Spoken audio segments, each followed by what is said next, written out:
Richard Bohringer, je l'accueille ce soir. Bonsoir Richard. Bonsoir. Non pas pour un film qui sort, mais pour un livre. Pour un livre qui s'intitule « C'est beau, une ville, la nuit ». Et ça, c'est édité chez De Noël. J'ai voulu, Richard, qu'on prenne cet extrait de cet hommage à Michel Auclair parce qu'il m'a semblé que c'était une excellente préface pour présenter votre livre dans lequel il y a beaucoup de polos, de potes, de compagnons de moments de désespérance, de compagnons d'espoir, des compagnons de joie, indépendamment des femmes, et que cet hommage me semblait très bien résumer un petit peu vos touches de vie, vos approches en pastel ou d'une façon très cruelle du parcours qui a été le vôtre. Je ne l'ai pas retrouvé, Michel, alors qu'il y a un formidable hommage à Roland Dubillard avec lequel... Non, à Roland Blanche. À Roland Blanche, pardon. Ouais. Avec lequel vous nous avez enchanté sur scène avec à l'Ouest le Vrai. Ouais. Et j'ai pas trouvé Michel. Comment ça se fait? Ben oui, parce que parce que j'ai pas l'intention de m'arrêter là. Oui. Et que, comment dire, c'est peut-être un signe. Il était au moment où j'ai retravaillé sur ce roman, les derniers moments de travail avec Bernard Vallet de chez De Noël. Il était gravement malade, il n'était pas encore décédé. Je sais pas, j'ai pensé que... j'ai pensé qu'il fallait le laisser tenter de s'en sortir. Il fallait pas, comme je savais moi je savais qu'il s'en sortirait pas. J'étais très mal à l'aise pour parler de la merveilleuse amitié qu'il m'avait donnée pendant des années, quoi. Alors, le livre a été écrit sur quelle durée? Est-ce que ça a été sur un geste, c'est-à-dire quotidien, chaque jour, ou si ça s'étale sur plusieurs mois, voire même plusieurs années, l'écriture? Non, en l'occurrence, celui-là, la première partie du bouquin a été écrite au fur et à mesure des années. Et puis la deuxième partie du bouquin a été écrite plus rapidement. Ça veut dire presque disons, en une petite année, quoi. Hein? Le déclic, quand même, qui est formidable, le déclic d'écriture et l'inspiration, c'est à un endroit où on pense peut-être le moins la trouver, cette inspiration, c'est New York, ville à laquelle vous consacrez un chapitre tout à fait extraordinaire, où les putes ont l'air de madame, mais c'est vrai que quand il y a le jazz, quand le jazz fait la java, tout est beau. Hein. Bah ouais, et puis je veux dire, quand on a 20 ans, les putes, c'est forcément la rédemption, c'est forcément quelque chose de plus sacré. C'est pas simplement pour assouvir une sexualité débordante. C'est aussi parce que ça peut être sa sœur, c'est aussi parce que c'est le chagrin du monde, quoi. Alors, moi, j'étais tout à fait, et je le dis dans le bouquin d'ailleurs, en fait, j'avais pas forcément envie de cette fille. J'avais plutôt, je sais pas, je me suis retrouvé très, très désarçonné dans cette ville, très heurté, en même temps... Stimulé. Ouais, complètement ébloui, quoi. J'y suis retourné, là, il y a quelques mois. Elle a encore changé, mais elle a changé dans le sens dans lequel je l'avais laissée. C'est une Babylone à la fois effrayante et verticale, comme ça. C'est une prière païenne au ciel, quoi. C'est une ville hallucinante, hallucinée, avec une lumière... Il y a des immeubles dont le bas... Il y a de la mousse qui pousse dans le bas des murs parce que le soleil ne va pas jusqu'en bas, quoi.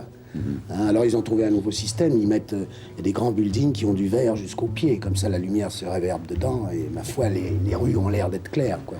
Et ce qu'il y a de formidable, moi je l'avais ressenti la première fois que j'étais à New York, c'est que quand on a lu la littérature noire américaine, Hammett, Chester Himes, quand on aime le jazz, on arrive à New York, vous n'avez pas eu l'impression d'être en terrain connu, comme si depuis toujours vous connaissiez ces endroits et que vous aviez vos repères? Bah, ça veut dire que toute la littérature américaine et tous les blues que j'avais pu entendre ne m'avaient pas menti. Hein? Alors, je me retrouvais en face de ce que j'avais lu, en face de ce que j'avais entendu. C'est sûr. Je crois que tous les littérateurs américains, tous les types qui ont fait la route, les auteurs noirs, Dashiell Hammett, tous ces gens-là, Chester Himes, je crois qu'ils n'avaient pas grand-chose à inventer. Ils avaient inventé les pulses secrètes de leurs personnages, mais le décor, ils n'avaient qu'à le transcrire. Et ma foi, ils l'ont fait avec beaucoup de talent. Mais c'est une ville complètement envahissante, complètement sourde, et on s'aperçoit qu'elle... Je dis pas que j'y vivrais. J'ai pas une grande attirance pour l'Amérique, en général. Mais je l'ai eu, cette attirance. Je la renie pas, mais je ne l'ai plus. Mais c'est vrai que New York a quelque chose de tellement baroque, de tellement somptueusement écroulé en plus, parce que on a l'impression que c'est la terre promise dans la tête comme ça, et puis New York c'est beau quand on lève les yeux au ciel surtout, parce qu'au ras de l'humain, les humains sont terriblement martyrisés et broyés, quoi. Alors, le livre, évidemment, consacre un chapitre à New York, mais il y a bien d'autres chapitres consacrés à d'autres choses. Alors, on en parle comme ça, de ces choses que vous décrivez dans votre livre, ça a l'air très à plat en conversation. Il faut dire que c'est magnifiquement écrit. Je ne suis pas le premier à vous le dire. Il y en a d'autres plus éminents que moi, un académicien qui vous a dit que ça flirtait très très près avec M. Rimbaud, ce qui est quand même une bonne filiation. Ouais. La question que je vous pose et que je suis obligé de vous poser, bien que moi je suis tout à fait convaincu, mais les gens se disent « Ah oui, mais les acteurs, les actrices, il y a généralement un nègre qui écrit tout ça. » Vous l'avez écrit. Oui, je l'ai écrit, oui. Mais il faut savoir aussi que j'ai commencé une vie comme ça extérieure par l'écriture. J'ai écrit des pièces de théâtre, j'ai écrit des nouvelles, j'ai écrit des poèmes, j'ai écrit des films. Et puis, les gens pour qui j'écrivais les films, un jour m'ont demandé de faire l'acteur. Je suis devenu acteur par hasard, je ne suis pas devenu acteur par vocation. J'avais plutôt, en premier lieu, la vocation du mot, quoi, la vocation d'écrire. C'était pas une vocation, en fait, c'était l'urgence, quoi. Il faut du papier puis un crayon pour écrire. Ce livre est un formidable match de boxe avec les mots. Parce qu'on sent que des moments, les mots sont boxés, que de temps en temps, comme un crochet qui arrive, paf, il y a le mot juste qui tombe sur la phrase. C'est exactement ça, moi, tel que je l'ai ressenti. Vous savez, c'est un truc qui est en relation directe avec la musique. Ça veut dire, il y a des très, très grands musiciens de jazz qui ont suivi la voie classique. Ça veut dire qu'ils ont fait des études musicales où on leur a appris dès leur plus jeune âge la position des doigts, la largeur entre le petit et le pouce, et ainsi de suite. Ce qui faisait que quand ils étaient obligés de jouer des choses très difficiles, je ne parle pas au niveau du talent, mais simplement au niveau des doigts, au niveau de la gestuelle, ils avaient plus de facilité qu'un de mes amis très chers, qui s'appelle René Wertreger, qui est un des plus grands pianistes bebop français, qui joue toujours et admirablement.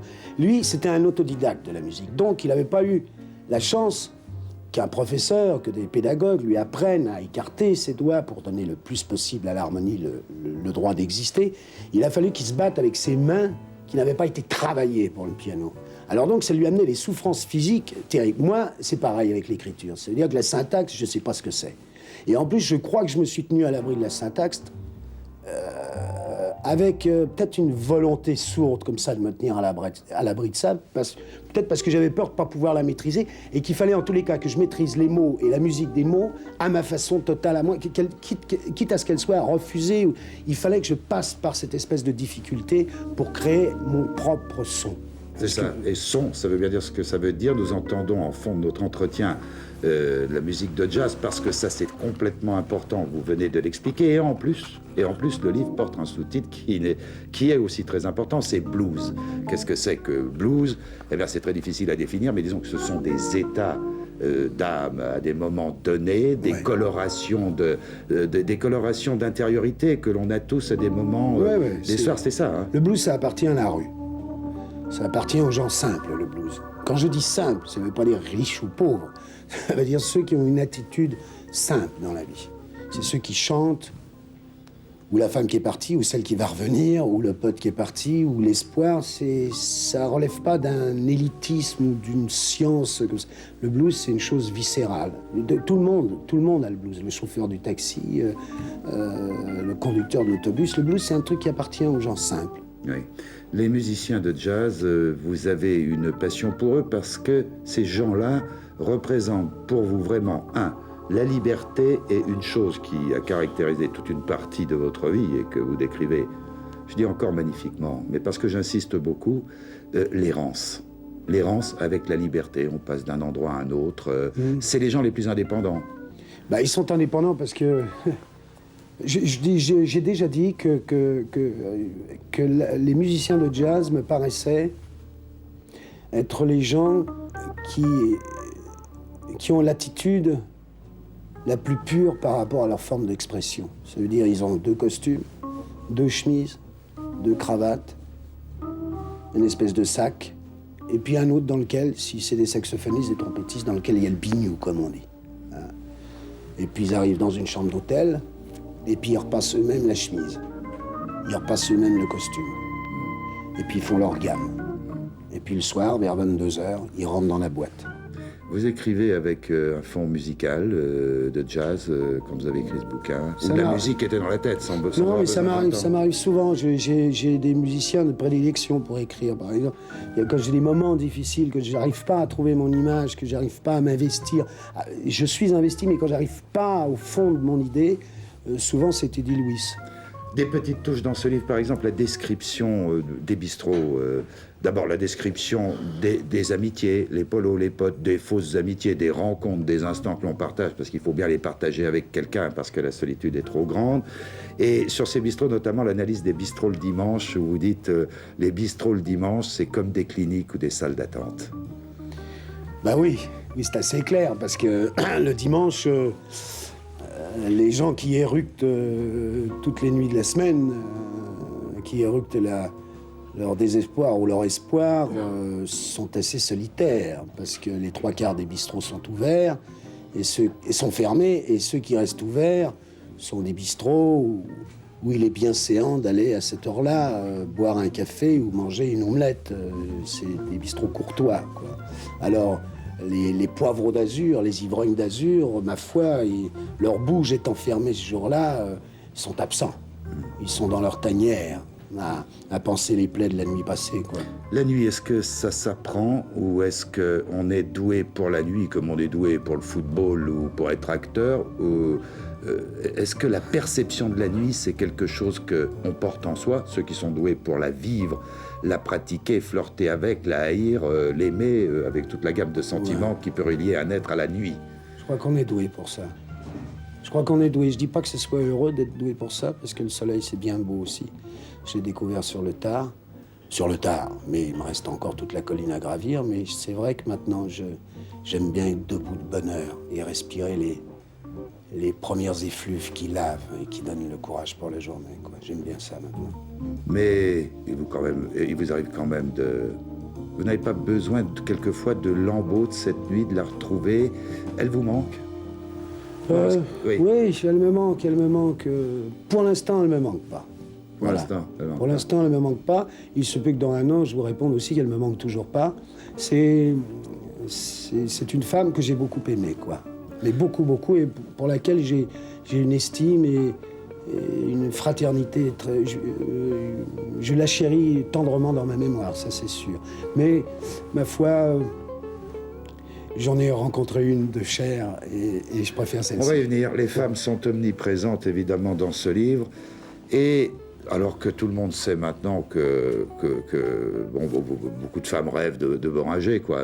Il y a il y a la projection cinématographique, enfin de l'écran, le personnage médiatique, etc. Alors quand on lit vos difficultés, c'est d'ailleurs magnifiquement écrit aussi, ça, l'approche des filles, la timidité maladive, vous êtes complètement stratifié. Ça s'est arrangé depuis. Bah, ça s'est pas vraiment arrangé. Et je vis avec une femme depuis une dizaine d'années que j'aime infiniment, et ma foi, le combat de séduction, et je suis bien heureux de ça, en tous les cas, il reste quotidien. Je ne peux pas, et je pense que ce serait une insulte faite à l'imagination féminine de penser qu'une fois que le sentiment est donné, ma foi, il ne faut pas le nourrir. Chaque jour revient à la charge.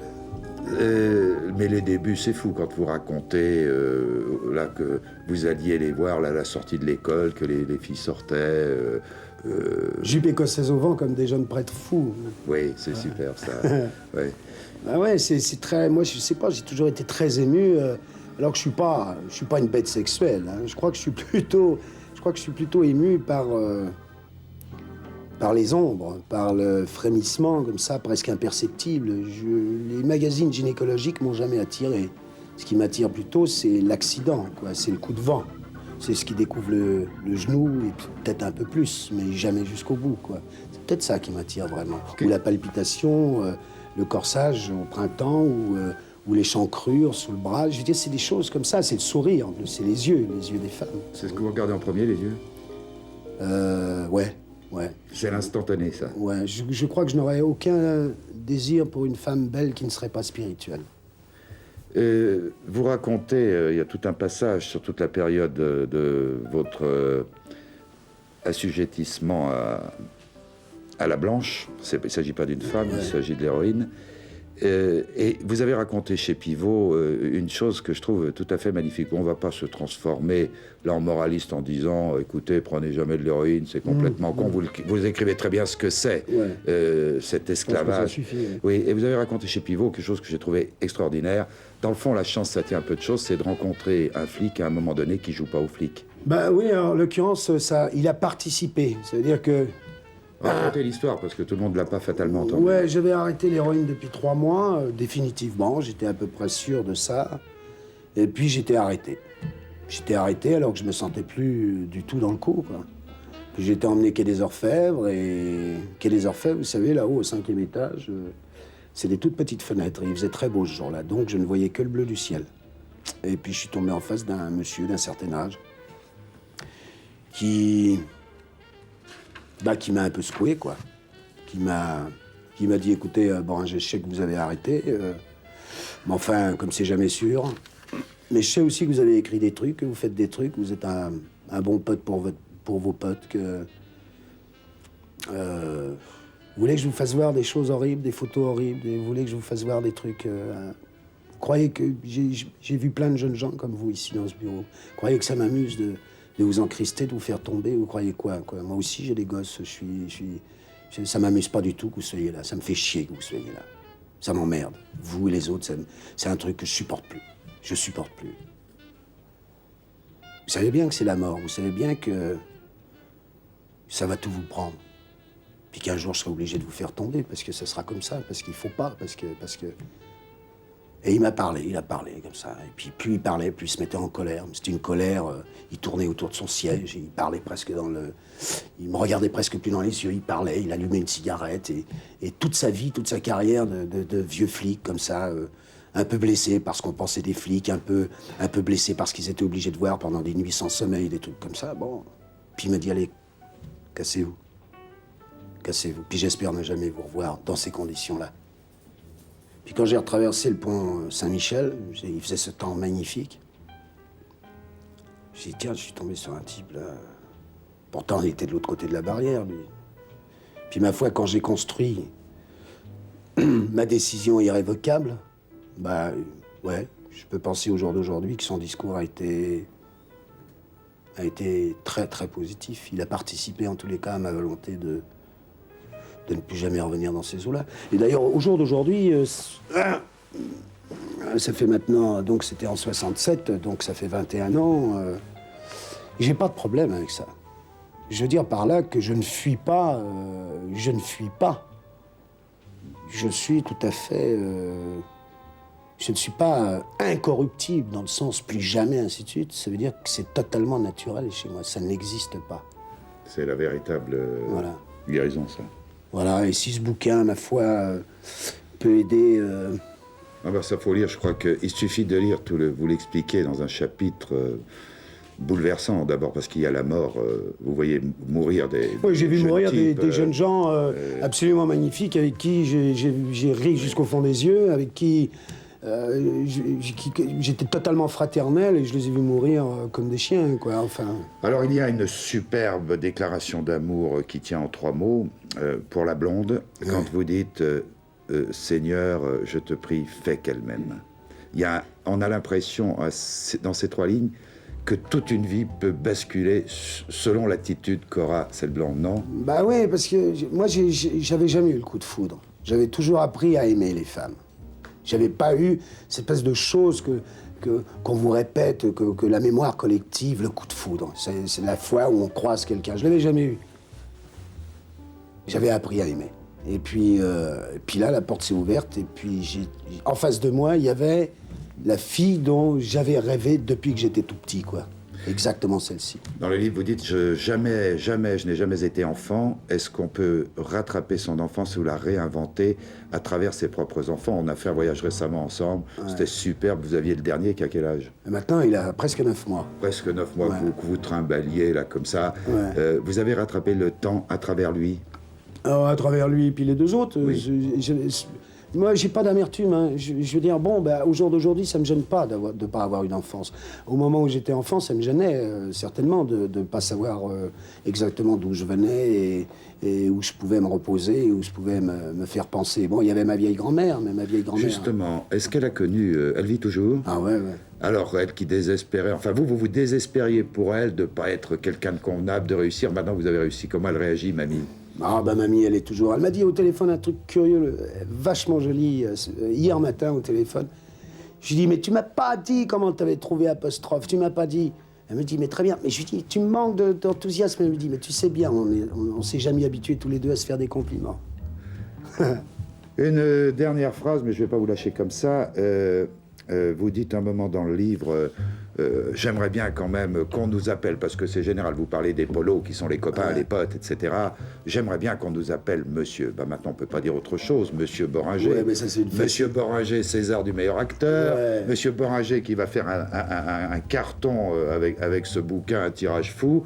Alors, comment on s'habitue? C'est difficile de rentrer dans le costard de monsieur? Non, mais c'était un peu ludique, ça. C'était une façon de retrouver l'enfance. C'est malicieux, quoi, parce que monsieur, surtout pas, quoi, surtout pas... Les polos, les potes, les copains qui étaient dans un rad quelconque pendant l'apostrophe ou qui le seront pendant qu'on diffusera ça devant leur demi. Il y a d'ailleurs dans le bouquin une description comment on boit une bière qui est un morceau d'anthologie. On n'a pas le temps de parler de tout. Comment ils ont réagi, les polos, après le passage à l'institution qui est apostrophe? Quels commentaires ils ont fait? Ils sont vachement contents, ouais. Ils sont vachement contents. Ils vivent par procuration ce qui vous arrive? Non, je crois que... Non, je crois qu'ils sont assez... Non, je crois qu'ils sont très, très heureux, quoi. Très heureux. Je crois qu'en fait, pour l'instant, c'est moi qui ai le drapeau, et puis je m'apprêterai à un moment à le passer. C'est comme le relais, 4 fois 100 mètres, ça. Je veux dire, j'ai la pêche en ce moment, ils font le train, et moi, je fais l'accélération. Et puis, on se le repassera, c'est pas... Ça va, hein. Non, je crois qu'ils étaient vachement heureux. Richard, faites-moi l'amitié pour conclure, parce que ça sera la meilleure conclusion. Le livre contient un certain nombre de poèmes qui, d'ailleurs, s'installent tout naturellement dans la continuité des chapitres. Je voudrais que vous nous lisiez un bref poème, enfin une partie, on ne peut pas le lire en entier, qui est contenu dans ce livre. C'est beau, une ville la nuit. Je vais montrer le livre, mais on le montrera mieux encore tout à l'heure. C'est beau, une ville la nuit. Richard Boringer, de Noël, sous-titre Blues, c'est très important, si vous voulez qu'on conclue avec ça, en vous remerciant de votre coopération. Merci Richard. Merci. Dans le fond des bars, quand je buvais, il y avait des matins déserts, comme des grands fleuves tout gris. Il y avait des matins encore dans la nuit, l'hiver, quand on allait chez la fille chaude sous sa couverture, pour faire l'amour avant le jour. Quand je buvais, il y avait ceux qui venaient nous voir juste pour voir si c'était vrai ce qu'on leur avait dit, que je voulais plus de la vie. Je vis. Vivez longtemps. Merci. Merci.